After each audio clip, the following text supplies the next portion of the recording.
the Splatoon 2 world felt off to me. I mean, don't get me wrong, I love the game and everything, but this plaza just feels claustrophobic. Let me explain.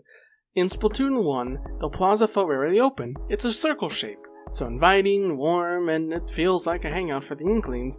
But Splatoon's 2 plaza feels closed. It's a rectangle shape, and the towers or buildings somehow arc themselves inward on yourself, making it feel closed in and claustrophobic.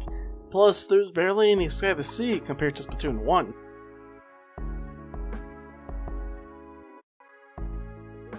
Another reason is the area itself. In Splatoon 1, everything was in a similar distance away. Even if some things were farther away, it didn't look like it was that far. It had an arc shape.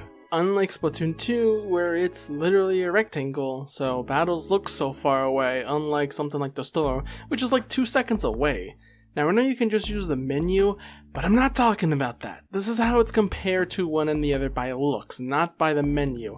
And this looks far, and is far, to get to. Same deal in Splatoon 1, it's pretty much the same distance, but unlike the stores being close to you while the battles are not, it just feels like this hallway of a chain stores in a long line. The back of the plaza shows the point of theme these two games have. Splatoon 1 has some nice walls and a train, showing how the Inklings got there, but in Splatoon 2, there's a lot of trees and construction in the way. This makes me believe that this is something more of like an illegal battle, ink battle plaza thing, I don't know. Since it's been shut down once technically in the lore, and it makes this place really shady, so it makes sense with Salmon Run and so on and so forth. If anything, I do like the more shadier look to it compared to Splatoon 1, makes it look more believable than Spike just being there, so I can give it that, but that's the problem I have with it. It takes away that popular hangout feel to it, you know, the bright and openness of it. Now, you might be asking about Octo Canyon, Octo Valley, and there's some differences about it, but I won't go through it here since it's pretty much the same thing. But what about Octo Expansion? The hub is literally a closed small train, which a ton of rectangles have, and everything is dark under the ground. Do I hate that? Well, not exactly.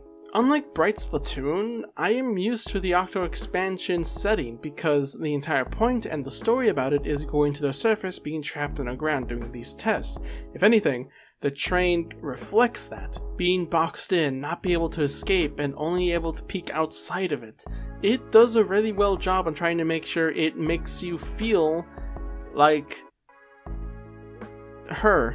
I don't know. Now I'm done with the setting, but there's still more I want to go over about this whole secret underground ink battle place. The last reason is the game itself talking about the area, with one line that isn't brought up again ever, unless you start a new save file.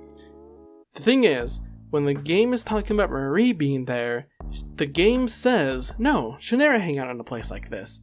And considering her last game was right outside the plaza, even in Splatfest, isn't it kinda weird that it expresses the famous pop stars not wanting to be in this location specifically, where Pearl and Marina are in? And you could say the same with Captain Cuttlefish being shady back in Splatoon 1, but Spike was also literally on the right, so it doesn't feel too out of place, and it mostly expresses that it's dangerous, not that it's environmentally creepy, or shady. Whichever the game didn't use, I don't know. There's a lot more I want to say about the theme and setting about Splatoon, including how the music, but I'll leave it at this. Splatoon 2's story would have been a lot more interesting to me if it took advantage of the fact that this was a time where Turf Wars was banned and only existed in these hidden underground communities. Or maybe it is, and we'll get more info on that in the next game. I guess it's only headcanon for now.